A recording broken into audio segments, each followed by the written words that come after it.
श्री गणेशाय नमः. जय जय रामकृष्ण हरी.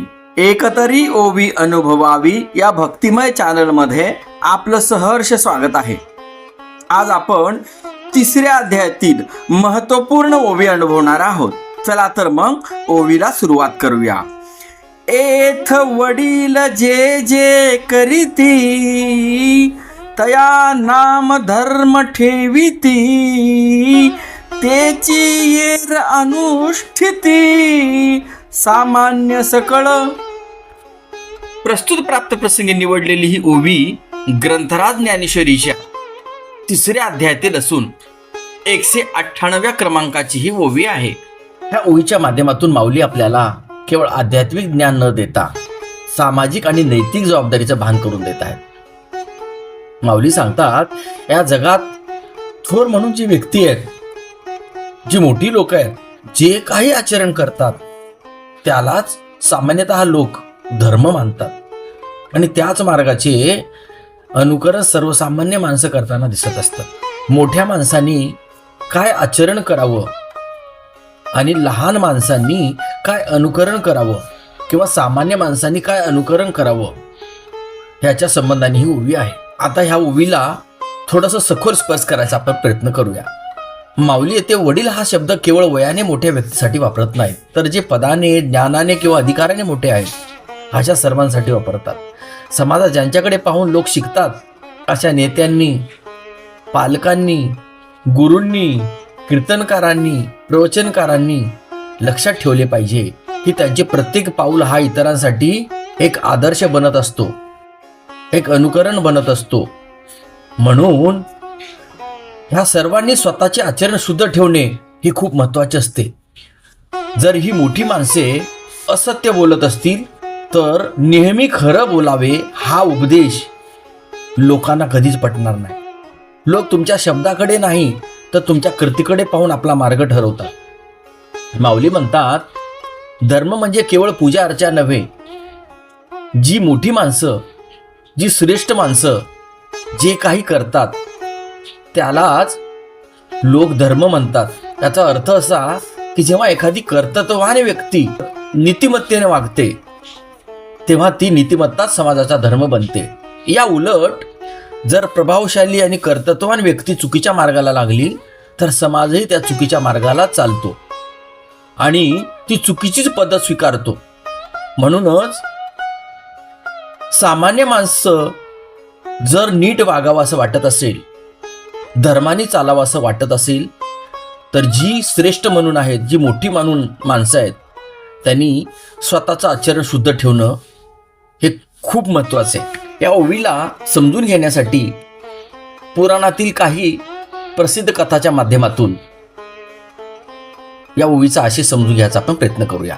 अहो, रामायणातील प्रसंग सर्वांना सर्वश्रुत आहे.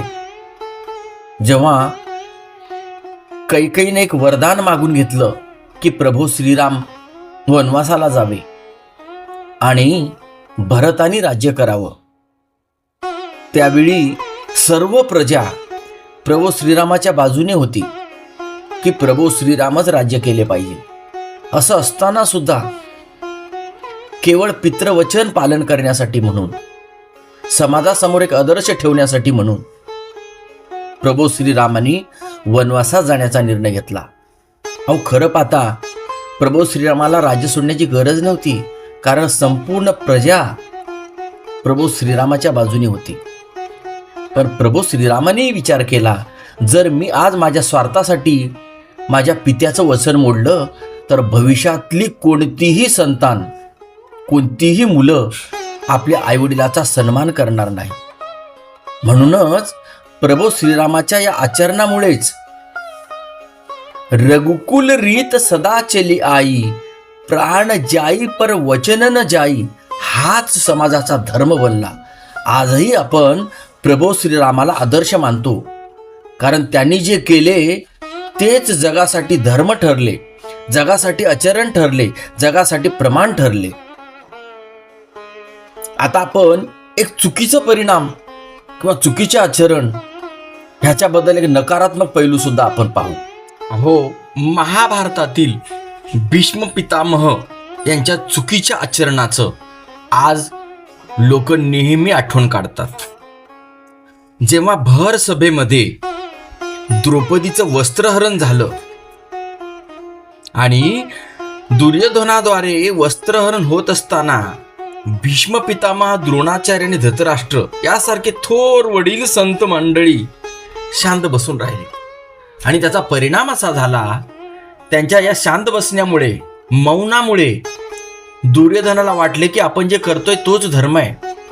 म्हणून मोठ्यांनी चुकीच्या गोष्टीला कधीही समर्थन करायचं नाही.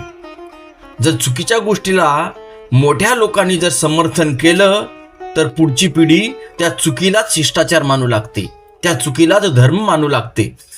भीष्मासारख्या थोर व्यक्तीने जर दुर्योधनाचा तो अधर्म तिथेच रोखला असता तर कुरुवंशाचा नाशच झाला नसता आणि आज भीष्माचार्याचं नाव ह्या नकारात्मक यादीमध्ये आलं नसतं. म्हणून मोठ्या माणसांनी कधीही आपलं आचरण शुद्ध ठेवावं आणि कितीही कठीण प्रसंग आला तर सत्याचा मार्ग कधीही दवडू नये, म्हणजे सत्याच्याच मार्गाने चालावं. तर पुढे येणारी जी काही लहान मंडळी आहे, सामान्य मंडळी आहे, ते सत्याच्या मार्गावर चालेल आणि आपला धर्म टिकून राहील. म्हणजेच समाज पुस्तकांतील किंवा शास्त्रांतील कोरड्या शब्दावरती कमी विश्वास ठेवतो, पण जी महान व्यक्ती होऊन गेले, मग संत मंडळी असतील किंवा ऋषीमुनी असतील किंवा वडीलधारी कोणीही मंडळी असतील, त्यांच्या चरित्र्यावर, त्यांच्या आचरणावर जास्त विश्वास ठेवतो. आणि जर अशा मोठ्या लोकांच्या वागण्यामध्ये नीतिमत्ता, पारदर्शकता आणि धर्म असेल तर समाज ऑटोमॅटिकच सुसंस्कृत बनतो. म्हणून मोठ्या व्यक्तींनी स्वतः नीतिमत्तेने वागून, धर्माने वागून इतरांसाठी आदर्श सिद्ध करणे हीच खरी लोकसेवा आहे, हाच खरा धर्म आहे. ह्या ओवीचं चिंतन इथेच संपलं. जर आपल्याला हे ओवी चिंतन आवडलं असेल तर व्हिडिओला लाईक करून व्हिडिओ शेअर करा. आणि अजूनही जर आपण ह्या चॅनलला सबस्क्राईब केलं नसेल तर कृपया लवकरात लवकर चॅनलला सबस्क्राईब करा. रामकृष्ण हरी, रामकृष्ण हरी, रामकृष्ण हरी.